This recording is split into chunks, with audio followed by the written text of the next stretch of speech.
श्री रामचंद्र जी बोले, हे लक्ष्मण, अब मैं तुम्हें शाप से संबंधित एक अन्य कथा सुनाता हूँ। हमारे ही पूर्वजों में निमि नामक एक प्रतापी राजा थे। वे महात्मा इक्ष्वाकु के 12वें पुत्र थे।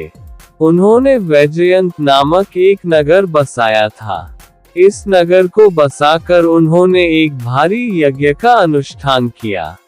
यज्ञ संपन्न करने के लिए महर्षि वशिष्ठ, अत्रि, अंगिर तथा भृगु को आमंत्रित किया। किंतु वशिष्ठ का एक यज्ञ के लिए देवराज इंद्र ने पहले ही वरण कर लिया था, इसलिए वे निमि से प्रतीक्षा करने के लिए कहकर इंद्र का यज्ञ कराने चले गए। वशिष्ठ के जाने पर महर्षि गौतम ने यज्ञ को पूरा कराया। वशिष्ठ ने लौटकर जब देखा कि गौतम यज्ञ को पूरा कर रहे हैं तो उन्होंने क्रुद्ध होकर निमि से मिलने की इच्छा प्रकट की। जब 2 घड़ी प्रतीक्षा करने पर भी निमि से भेंट न हो सकी तो उन्होंने शाप दिया कि राजा निमि, तुमने मेरी अवहेलना करके दूसरे पुरोहित को वरण किया है, इसलिए तुम्हारा शरीर अचेतन होकर गिर जाएगा।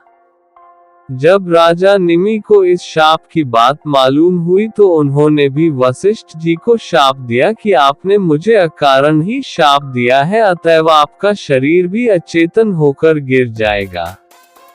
इस प्रकार शापों के कारण दोनों ही विदेह हो गए। ये सुनकर लक्ष्मण बोले, रघुकुल भूषण, फिर इन दोनों को नया शरीर कैसे मिला?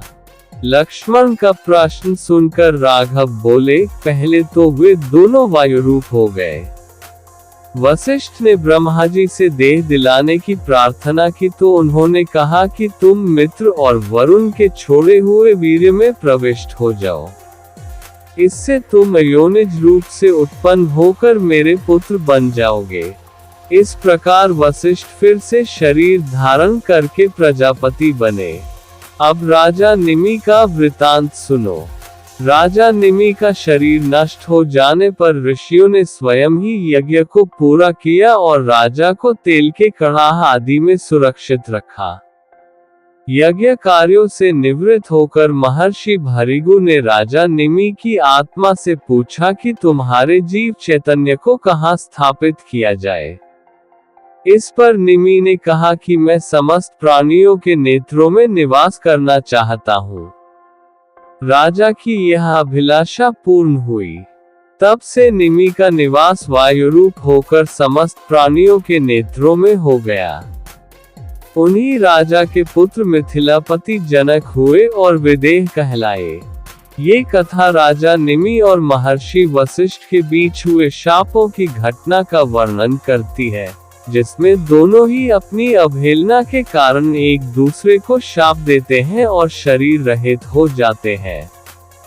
श्री रामचंद्र जी लक्ष्मण को इस कथा के माध्यम से यह समझा रहे हैं कि किस प्रकार शापों के प्रभाव से दोनों ही विदेह हो गए थे, लेकिन ब्रह्मा जी की कृपा और निमि की इच्छा के कारण उन्हें अलग अलग रूपों में पुनः जीवन प्राप्त हुआ। वशिष्ठ, जो ब्रह्मा जी के वरदान से अयोनिज रूप में जन्म लेकर प्रजापति बने, और राजा निमि, जिन्होंने अपने जीव चैतन्य को समस्त प्राणियों के नेत्रों में स्थापित करने की इच्छा व्यक्त की, दोनों ने अपने अपने तरीके से पुनः जीवन प्राप्त किया। राजा निमि का वायु रूप में सभी के नेत्रों में निवास करने की इच्छा उनकी अनोखी और विशेष अभिलाषा को दर्शाता है। उनके पुत्र मिथिलापति जनक हुए, जिनके वंशज विदेह के नाम से जाने गए। ये कथा न केवल शाप की शक्ति और उसके प्रभाव को दर्शाती है, बल्कि यह भी बताती है कि किस प्रकार मानव जीवन में इच्छाओं और कार्यों का महत्व होता है।